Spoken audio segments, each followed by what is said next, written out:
ভালো আছি, ভালো থেকো, আকাশের ঠিকানায় চিঠি লিখো। রুদ্র মোহাম্মদ শহীদুল্লাহর গানের এই কলির সাথে এক সময়ের পায়রার পায়ে চিঠি আদান প্রদানের ইতিহাস পেরিয়ে ডাক বিভাগের রয়েছে ৮০০ বছরের গৌরবোজ্জ্বল অভিজাত ইতিহাস। ডাক বিভাগ বাংলাদেশের আনাচে কানাচে সেবা পৌঁছে দেওয়ার মতো ক্ষমতা রয়েছে। অষ্টম হেনরির ১৫১৬ সালে রয়্যাল মেল থেকে চার্লস দ্বিতীয় ১৬৬০ সালে চালু করা সাধারণ ডাকের যাত্রা শুরু হয়। শেরশাহ চিঠি পাঠানোর জন্য ডাক ব্যবস্থা তৈরি করেছিলেন। সেই ব্যবস্থায় চিঠি পৌঁছানোর বাহন ছিল ঘোড়া। এইসব ইতিহাস থেকে সহজেই অনুমেয় হলো পৃথিবীর যোগাযোগ ব্যবস্থার সবচেয়ে প্রাচীন, অভিজাত ও ঐতিহ্যবাহী প্রতিষ্ঠান হচ্ছে ডাক বিভাগ।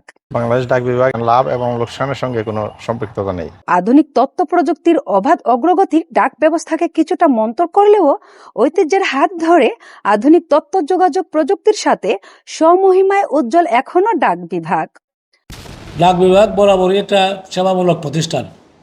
স্মার্ট বাংলাদেশ বিনির্মাণে ডাক বিভাগ অতীতের ন্যায় এখনও অবদান রাখবে, সেই সুযোগটুকু সৃষ্টি করে দিতে হবে। ডাক বিভাগ মূল বা কোর কাজ হচ্ছে চিঠিপত্র বা ডাক দ্রব্যাদি গ্রহণ ও বিতরণ। এর সাথে এজেন্সি সার্ভিস হিসেবে উচ্চ মুনাফায় মেয়াদি আমানত, সঞ্চয়পত্র বিক্রি, মোবাইল মানি অর্ডার বা EMTS খুবই জনপ্রিয় ও সকল শ্রেণী পেশার মানুষের আস্থার জায়গা হলো পোস্ট অফিস। আসসালামু আলাইকুম। আচ্ছা, এটা নাকি লুস্কানি প্রতিষ্ঠান?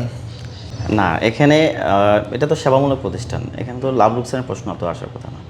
যেমন ধরেন আপনার ফায়ার সার্ভিস, সে কি লাভ দিচ্ছে? সেবা করছে। সুতরাং আমরা যেহেতু সেবাই আমাদের আদর্শ, সেখানে লাভ লোকসানের প্রশ্নই আসে না। আচ্ছা, আরেকটা প্রশ্ন, ডাক বিভাগের বর্তমান অবস্থান এবং ভবিষ্যৎ পরিকল্পনা কি? দেখুন যে আমরা এখন ডিজিটাল বাংলাদেশ থেকে আমরা স্মার্ট বাংলাদেশে পরিণত হচ্ছে। হ্যাঁ, বাংলাদেশ ভিশন 2041 বা রূপকল্প 2041 নিয়ে আমরা এগোচ্ছি। 2041 রূপকল্পটা কি? সেখানে আমরা উচ্চ আয়ের দেশ হব, আমরা উচ্চ আয়ের দেশ হিসেবে মর্যাদা লাভ করব। সেখানে আমাদের জিডিপি থাকবে $2580।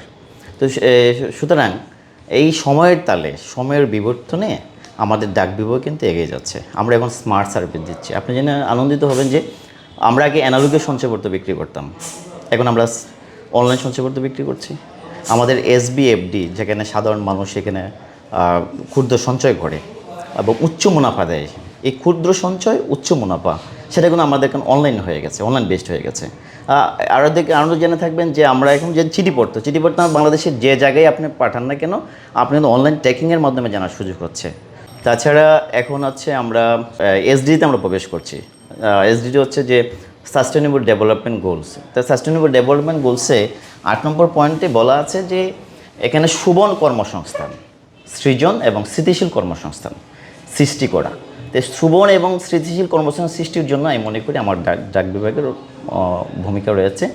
আমরা এই ভূমিকা পালন করতে চাই। আমরা জাতির পিতা সোনার বাংলার গঠন কল্পে আমাদের যে 8886টি পোস্ট অফিস আছে, গ্রামীণ পোস্ট অফিস থেকে শুরু করে শহরের পোস্ট অফিস পর্যন্ত, এটাকে আমরা ছড়িয়ে দেওয়া, এই লোকবলটাকে কাজে লাগানো, এটা একটা দক্ষ মানব সম্পদে রূপান্তর করতে আমরা মনে করি SDG এবং বাংলাদেশ ভিশন 2041 যে রূপকল্প আমাদের ডাক বিভাগের ভূমিকা পালন করবে বলে মনে করি।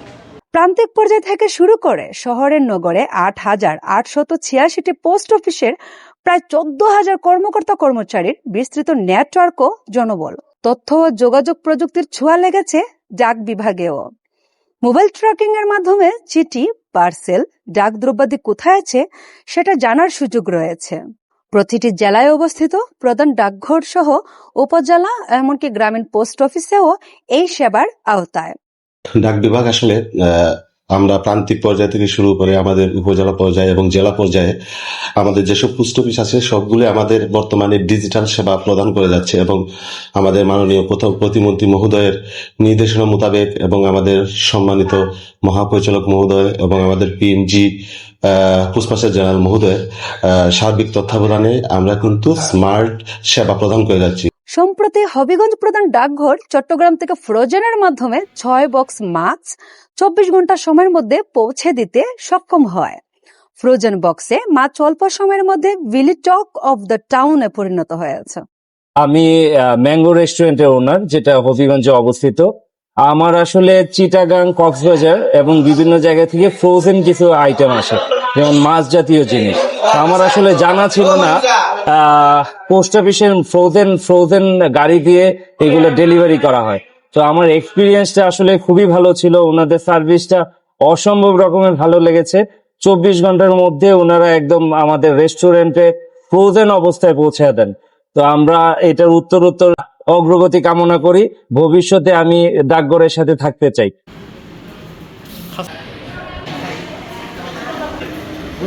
আপনি